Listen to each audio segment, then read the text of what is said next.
Bienvenue dans cette nouvelle section. Continuons. Alors débarrassons-nous de tout ça et jetons un coup d'œil.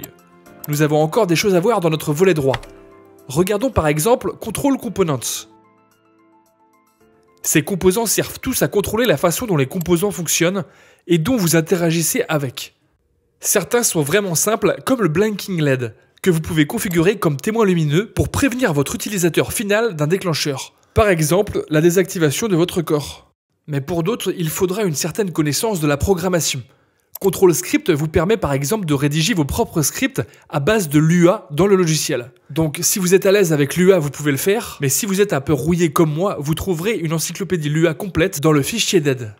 Et enfin, vous avez la section Layout qui vous procure quelques moyens de regrouper et de connecter les composants entre eux.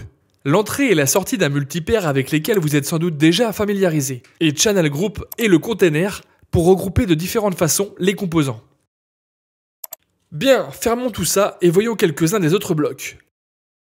Examinons les outils graphiques. Vous avez ici 4 choix. Le premier est le bloc de texte. Ajoutez un bloc de texte à votre projet. Il suffit de cliquer dessus et vous pouvez tracer un bloc et y saisir votre texte.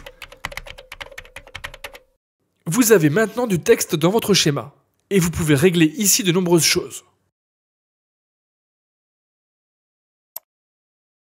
Par exemple, vous pouvez régler la couleur de remplissage avec Fill Color. Et vous remarquerez qu'elle est par défaut transparente. Mais montez le curseur de transparence pour voir cette couleur de fond. Nous choisirons ici un bleu clair.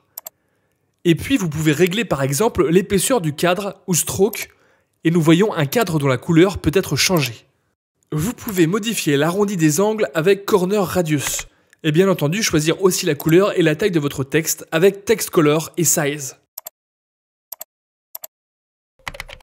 Tandis que Weight permet de choisir la graisse du caractère entre normal et bold, puis viennent les paramètres Alignment. Vous pouvez aligner le bloc sur la gauche, sur la droite, en haut ou en bas, comme vous le souhaitez. Voilà pour le bloc de texte. Bien, votre second outil graphique est l'outil En tête. Et pour l'utiliser, vous devez cliquer dessus, tracer un bloc similaire à votre bloc de texte, et comme pour lui, vous pouvez saisir ce que vous voulez.